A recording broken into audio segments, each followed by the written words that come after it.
Y'all, this might have been the most dramatic episode so far on the Traitors. And oh my god, I had so many mixed feelings on this episode. I was on the edge of my seat the entire episode. Let's talk about it. Kay Unscripted, no teens restricted. In this journey, watch our stories unfold. Hey y'all, welcome back to the channel. This is Kay Unscripted. I am your girl Kay, and today we're going to be talking about the Traitors USA Season 4 Episode 7. And like I said, this has been the most dramatic episode so far. But before we get into all the juicy details of this episode, go ahead and like this video, subscribe to the channel, and let's talk about what went down. So the episode starts off with the players getting ready for the banquet. They definitely know something is about to go down, but they have no idea what it is. So at this point, everyone is just speculating. So everyone's coming to the banquet area all dressed up. They're mingling, they're talking. Then we see Lisa walking down, literally strutting down the steps, right, with the amulet, and I think she wore it perfectly. So she gets into the banquet area. She's talking to Johnny and Steven. Steven points out that there are cards on the table. Johnny says he feels quite nervous to even touch the cards. Now remember, they know something is about to go down, but at this point everyone is just being extra careful. But Johnny still grabs the card, and it's a chef on the card which points to Christine. I feel like Lisa was drawing a little bit too much attention to herself. I don't know if it's the way they edited the episode, but it seemed that way. Because she just started shouting, "You look amazing, you look amazing, you look amazing," and people are already on the edge, so they're going to pay attention to every single detail to see what is going to happen, right? I personally feel like it was too much, but she's working her way around the room, and then she gets to Jam Jam and Mora. Now she's thinking of making Jam Jam her target, but he's just clueless. He's telling her that this is the most intense version of her that he's ever seen, and then he points out how beautiful the amulet looks. But then we see Christine interrupting the conversation between Lisa and Jam Jam to greet Lisa. Then Natalie also comes up to greet Lisa, and she now has the three persons she wants to target: Jam Jam, Christine, or Natalie. Now we only see Lisa kind of saying that the amulet was slipping off and she needed someone to help her fix it, but we didn't get to see who helped her, because someone did, and whoever touches the amulet, that was the mission. This is the person who would have been red-rummed in plain sight. It's now time for dinner, and the food looks amazing actually. Everyone's serving themselves and about to eat. They make a toast, they get to eating, they give some cute little speeches until suddenly there's a knock on the door, and Alan comes waltzing in. He's accompanied by two guards. Alan takes a seat at the head table and says that he wants to share a story about the legend of the Black Dinner. So he shares the story and pretty much says that history has repeated itself, letting them know that the traitors have cursed someone to death. Everyone looks shocked. Then Alan calls in his guards and says that there is hope, and then they bring in what seems to be a potion. It's actually 2 vials of antidote. He lets them know that if one is taken by the cursed player, that person will be saved. Now they must decide among themselves which 2 players will take the antidote, and if they're wrong, of course the player who was cursed will be laid to rest. Now immediately we see Jam Jam whisper that Lisa kissed him on the cheek. Natalie is kind of leading the conversation and asking if anyone took anything to eat, or just if they took anything. But Jam Jam asks if anyone got food from someone. So Mark is kind of called out because he did serve food, but he immediately shuts it down. Natalie then says that she would like to take the antidote, and that kind of came out of nowhere. Everyone was wondering why she wanted to take the antidote. Then Tara says that Dorinda served her turkey, and she said that she wasn't going to take the turkey, but Dorinda said to her that she needed a slice of turkey, so she found that to be a little bit suspicious. So they decided that it's not food because they all ate turkey. Now, Johnny then mentions that Stephen asked him to pick a card and that he showed him the card and it was Christine's face. So they're deciding who should take the antidote, and it is complete chaos. Natalie isn't backing out. She insists that she should drink the potion. Honestly, Natalie was annoying me. She's starting to annoy me, seriously. And now she and Tara are fighting, trying to decide among the two of them who should take the antidote. Johnny grabs one of the antidotes for Christine. She does drink it, and now everyone's frustrated with Natalie, but she does end up drinking the antidote. Alan then says that if the player who was cursed didn't drink the antidote, they will be red-rummed immediately, and he starts walking around and everyone is hella nervous because they want to know who it was or if the cursed person was saved. Alan then shouts that the player who was cursed was Jam Jam, and the first thing that slips out of his mouth is Lisa's name. Alan alerts the guy to take Jam Jam away, and y'all, he kept saying Lisa's name. He kept saying that housewives don't kiss. The dramatics of this episode when they were pulling Jam Jam away, oh my god, that was kind of hilarious to me too. Now Lisa denies it and the players start discussing the kiss or if it really did happen. Alan then tells them that this is the end of the story of the Black Dinner and also the end of Jam Jam's life. Now, if this didn't already make Lisa suspicious, this definitely made her more suspicious. Now, it's the next day and the traitors are the first ones to walk in. Candice, Lisa, and Rob. They mention that they didn't see anything that would have indicated that Lisa did commit the passing of Jam Jam. And we do see a snippet of what really went down when he helped fix the amulet. Thinking about it now though, I feel like maybe Candice would have done a better job at executing this mission because there was already a target on Lisa. So she doing that, anything she did would have made her look even more suspicious. I don't know, y'all, what do you think? Anyways, the traitors discuss what the plan will be because Lisa needs to defuse the situation at this point. But she calls out Rob for not assisting. But are we surprised? Because Rob is so far up Colton's behind, he cannot see anything else. He does tell the ladies that he was very vocal about not wanting to send Ron home and that he's besties with Colton, so he cannot vote for him. So it would have made him look suspicious because he didn't think Lisa would have gone home. Candice tells him, but it was just one vote off, so Lisa could have gone home. And there was no way that he knew for certain that Lisa wouldn't have been sent home. Candice also tells him that their relationship as traitors should be above every other relationship. Take note of that. Now, have we seen traitors go up against another traitor? Yes. But it never ends well. And y'all, when I tell you this thing with Rob escalated throughout the episode, it definitely escalated. Now Lisa tells them that neither of them helped her to commit the red rum, and she asks for their help so that she doesn't feel like she's being piled on. And I definitely agree that they don't need to assist her, but we're going to have to wait to see if that actually really happens. So the next group comes in and it's Dorinda, Johnny, Eric, and Mark. Now when Dorinda's shady behind went to greet Lisa, she said, I don't want the poison kiss. And I'm just like, Dorinda, isn't Lisa your friend? Girl, you're being shady for no reason. But anyways, they talk about Natalie and how exhausting she was, and I quite agree.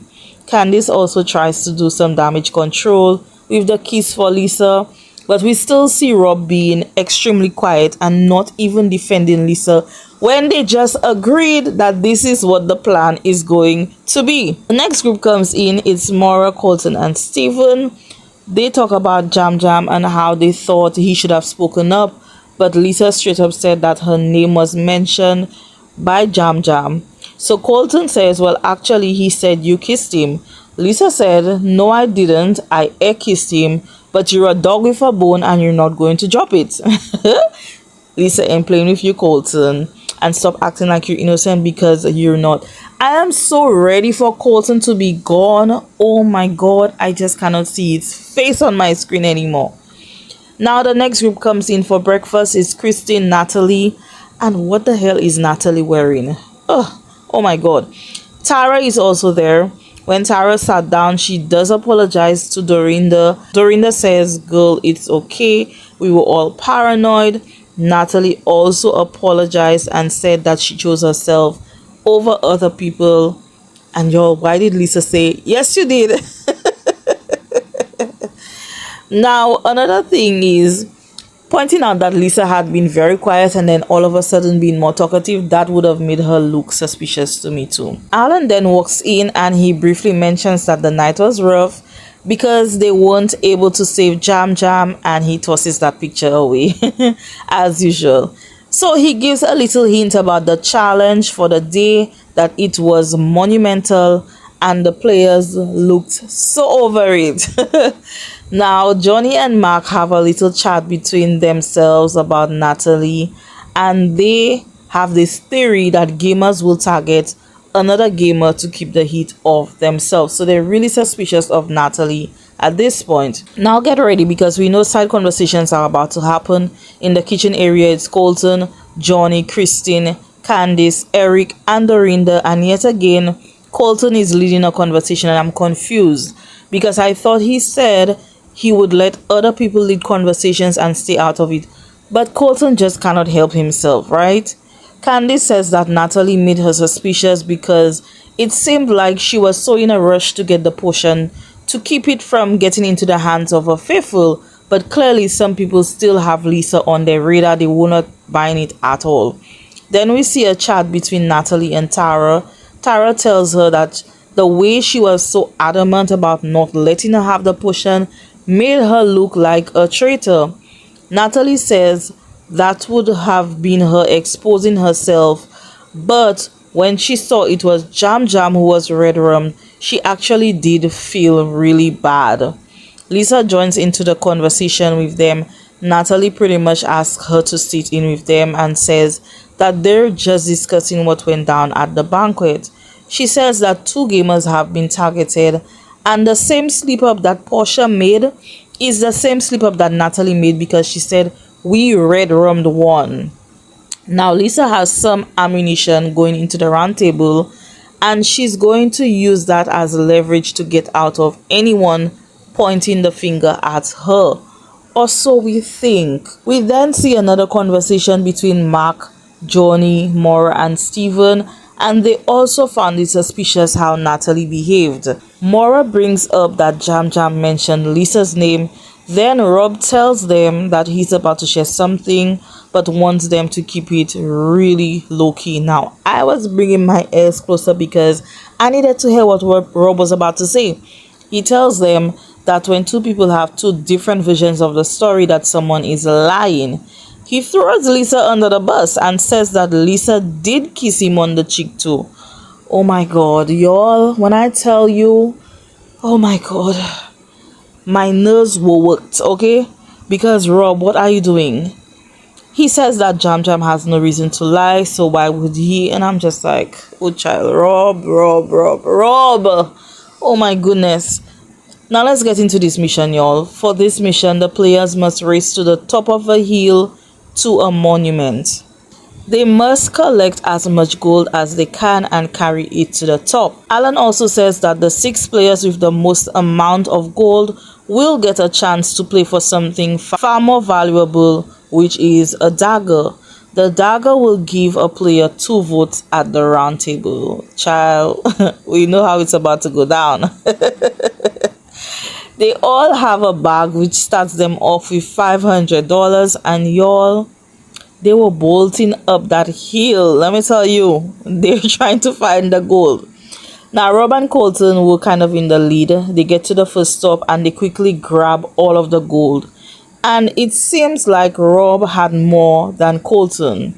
Some of them get to a little detour, which gives them a chance to earn more gold by throwing off the gold Alan started them off with at urns. It was pretty much Rob and Colton going at it trying to get more gold, and they did grab some more gold. Now they're strolling up the hill together and planning to banish Lisa. But while they were going up the hill, Rob was struggling a little bit, and then we see Colton assisting to carry the bag for Rob. How cute. Not. So everyone starts arriving at the top of the hill, and they decide if they should fill up their chest with the rocks of gold, or if they could place their rocks of gold into another player's chest to give them the chance at winning the dagger. They do manage to add $17,800 to the prize pot. Colton, Eric, Mark, Natalie, Rob, and Steven were the 6 players who had the most gold. Alan then says that Rob had the most rocks of gold out of them all in his chest, and he will get an advantage in trying to win the dagger. Now the players who didn't make it to the list must now head back to the castle, while the 6 players remain and play a game to see who wins the dagger. So to win the dagger, Rob gets to question the other 5 players who each have a tablet indicating who has a dagger, and he must question each of them to find out who has it, and he gets a chance to steal one of their tablets. Now they all say that they don't have the dagger, but Rob decides to take Natalie's tablet. He looks and sees that Natalie did have the dagger, which now belongs to him. Now back at the castle, Lisa and Candice are having lunch, and Candice just fills her in on the fact that her name is coming up. Now they end up in the kitchen with Johnny, Maura, Dorinda, and Tara, and everyone saying that they're voting Natalie. Lisa then tells them about the slip up that Natalie made. Tara also confirmed that she did hear Natalie say it. Now the 6 players get back to the castle, and we see Rob leading the conversation and tells them that he trusts them and lets them know that he has the dagger.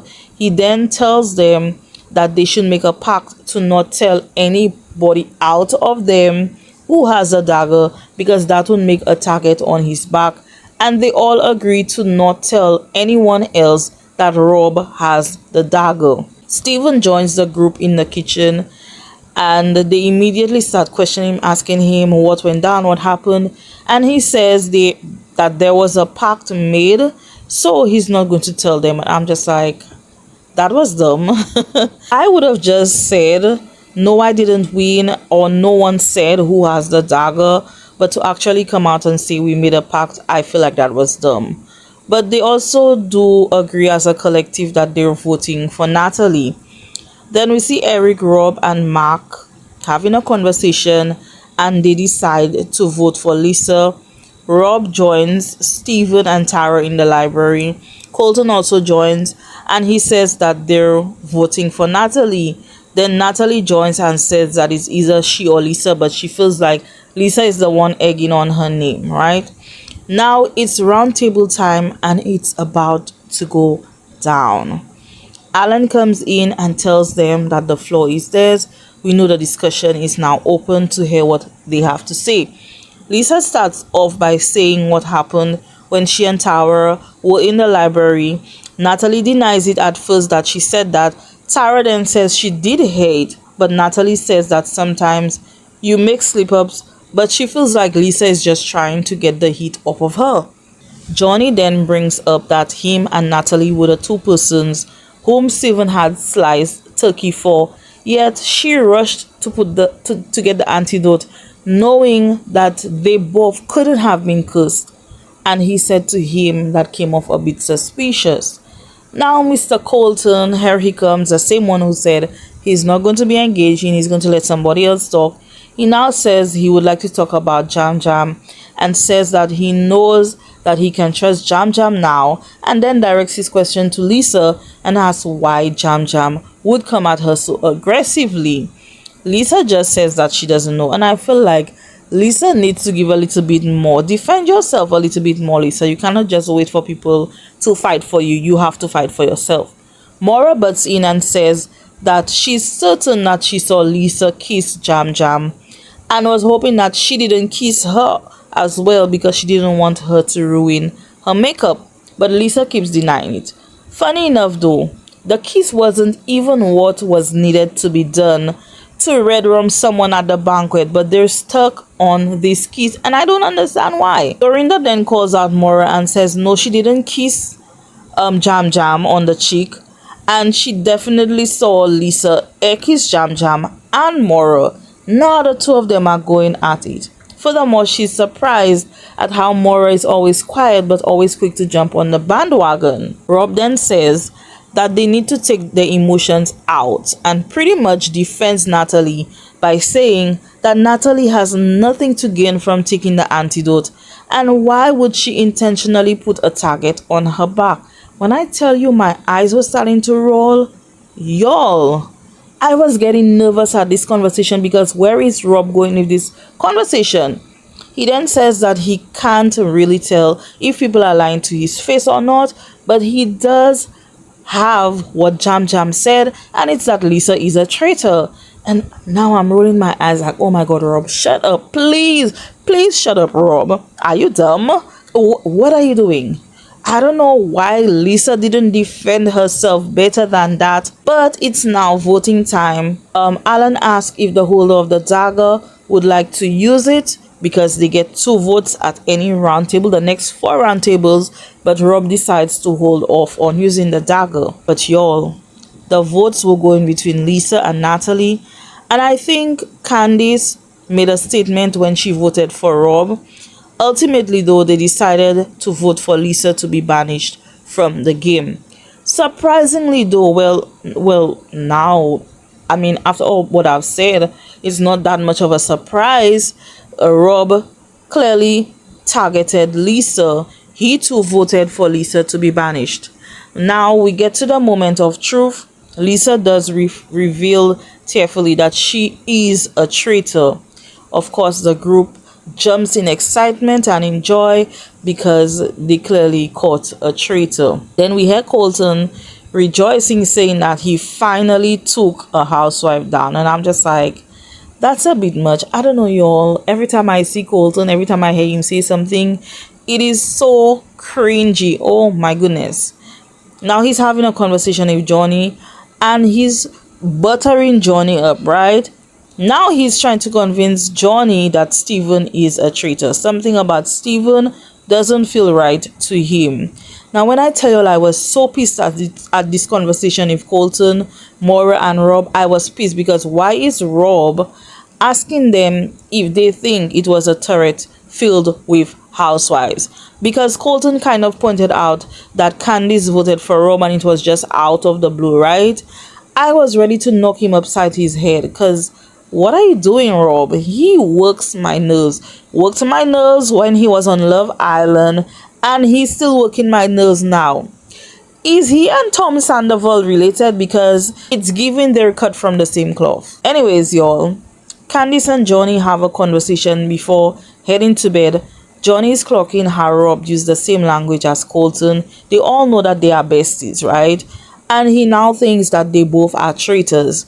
I cannot wait to see that conversation between Rob and Candice, because we know Candice and Rob are going to be butting heads. She is pissed off because they just agreed to cover up Lisa and Rob did quite the opposite. Yeah, Candice, get him. And that's where the episode ends, y'all. Please tell me all of your thoughts on this episode of the Traitors USA Season 4 Episode 7. I need to hear from you on this episode.